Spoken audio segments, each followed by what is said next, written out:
Hello kids and mums and dads and nans and pops and aunties. This is another lesson that I do every 3 or 4 years. I try not to do it every year because the kids get bored.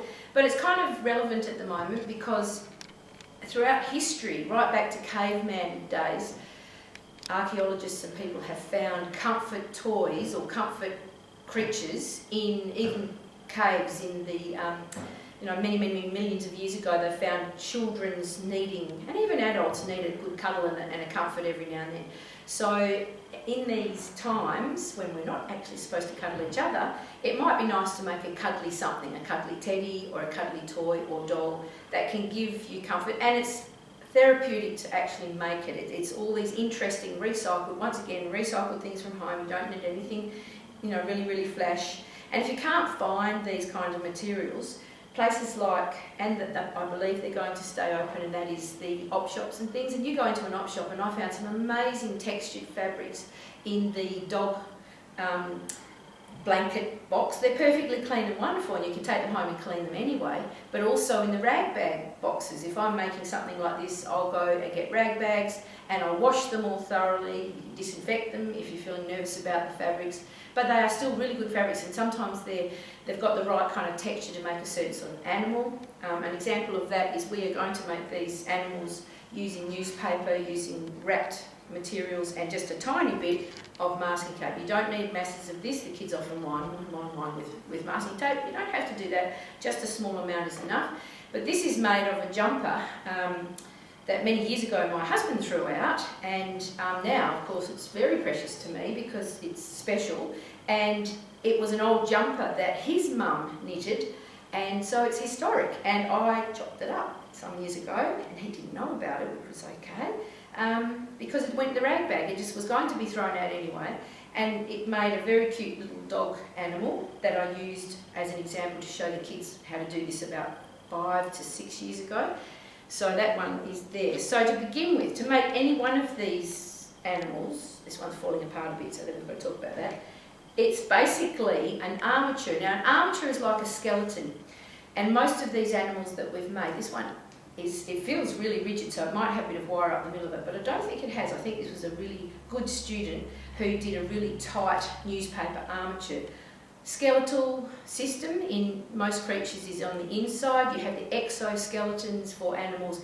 They're not the cuddly ones, like you wouldn't probably make a crab and cuddle it. That has an exoskeleton to protect all of its vital organs. There's science in there. So we're really making animals that have internal skeletal systems. And to make the skeleton, and there's all different sorts of lizards and animals. These are the ones that were the reject ones, so they're pretty good. They're very cute, and they're quite adorable. You probably wouldn't want to put them in the wash, but they can sit on windowsills and stay and do really fun stuff. That one's just made out of hessian and newspaper, bit floppy in places, but if it's not handled all that much, it'll stay together. But if you want to give it lots of cuddles, you're going to have to make it pretty solid.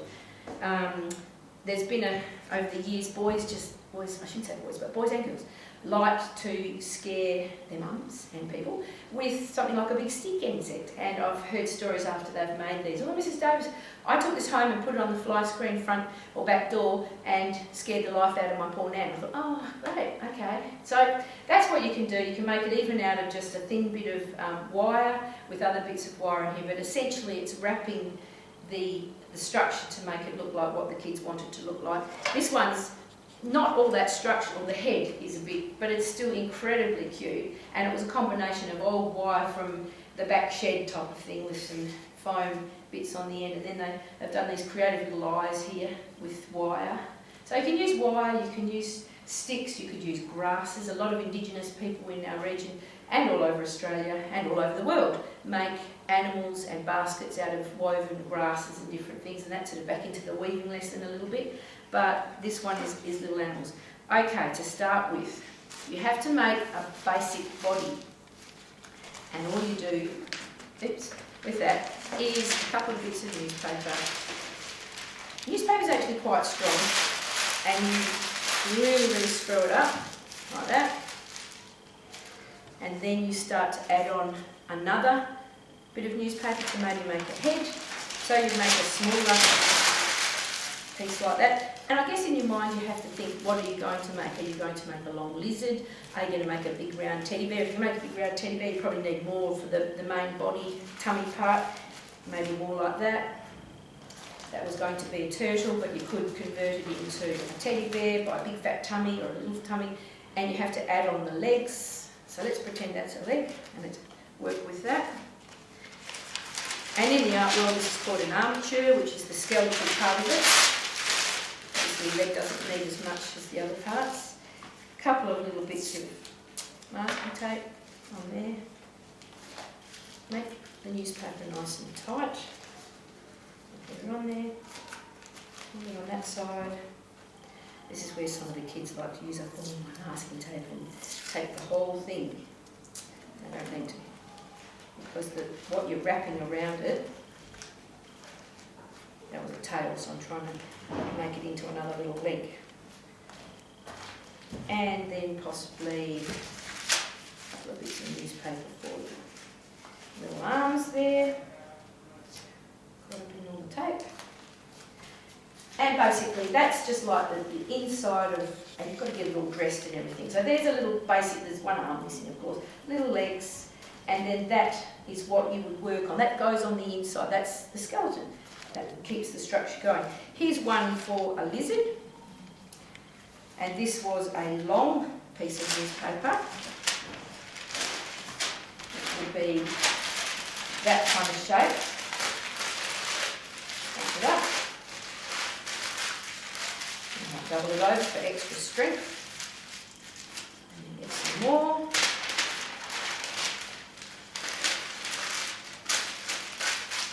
I suspect over the years that some of these have ended up as kindling at home when you think about all the newspaper that's in there. But hopefully over the years some of them have survived. And I've got two pieces, I'll just put it around there, working a bit quicker maybe than you should, and you'd end up with quickly morphing into that type of shape. And you can see that's a racehorse going without any other add-ons that can be something like that. If you want to make it fatty, you'd flesh out the tummy area by, we'll steal one of those, by wrapping more newspaper. A bit like putting on a muscle really. This one doesn't even need to go to the gym, you just wrap a bit of newspaper around it, you've got muscles. If only it was like that in real life. And the same goes with the other way. If only we could unwrap some of the extra padding that we've all got, it would be great. But anyway, it goes on or off, whichever you want to do, and you're in control. I often say to the kids, who's got the brains? You or the bit of newspaper? And you know, they have to think about it for half a second and say, well, I've got the brains, Mrs. Davis. I said, good, you've got the brains, you tell it what to do. Don't you let it dictate to you how it wants to be. If you want that to go down, make it go down and say, stay. And fold it and pinch it so that it will stay down. And you have to be the boss. You can't let the newspaper just dictate what it wants to do. Anyway, once you've made those shapes, let's go back to our little teddy with the missing arm, then it's back to the fabric ripping again, the fun of doing stuff like that. Now you can do, like I did with that one, with a precious jumper and cut it up. With knitted things, they will unravel a little bit, so you have to be careful which way you cut it, is quite important. But if it's something like Hessian, now this is Hessian with different sorts of wools wrapped around the outside of them, and this is just simply a lovely pink bit of, I think it was a tea towel again that this person ripped up, and you can see by adding on the extra fabric it has really secured it. This is a very good model, this student did really well, and then they did some mosaicing of paper and they've glued it on the head and put recycled somethings there for the eyes. So that was quite a successful one because it's solid and it will last, and yet it's probably not that cuddly, but it is quite cute. This one started unravelling, you can see, so to start the process of the wrapping, I might start one off, you secure it to begin with. I probably think the neck might be a good place to start with this one. Put it somewhere on the neck, once again, a little bit of tape. Now you have to be careful that the tape doesn't start showing. So where I tape over to secure it, I'm going to need to make sure I cover over. Okay, so I cover over there and try not to have it too loose, and you go wrap. You can do it in an organised way, or you can be a little bit random and go somewhere else with the wrapping. And then when it gets to the end, you can either tie it onto another bit of fabric, or you can, I'm changing colour here because I didn't rip up enough of this. There we go, I had it there. Oh, put it down. There we go. And then that attaches onto there. Once again, you've got to make sure you cover up that tape because it's a pretty unattractive look. It doesn't have to be flat, you can twist it around, but I'm going to keep mine flat. There we go. And make it nice and secure. And the more you wrap, it's kind of like a big band-aid really, just wrap it and wrap it and wrap it. And when you've got to a point where you need to put on the detail, that's where you can maybe get out a hot glue gun. You don't even need to do that, you could just use well, if you know how to sew, you could sew on some buttons and those kind of things. But it's basically a structure inside, wrapping, wrapping, wrapping, lots of pulling and ripping, kind of good fun. And it doesn't have to be out of fabric, it can be wire, it can be anything that you find out in your gardens or your sheds or the op shop.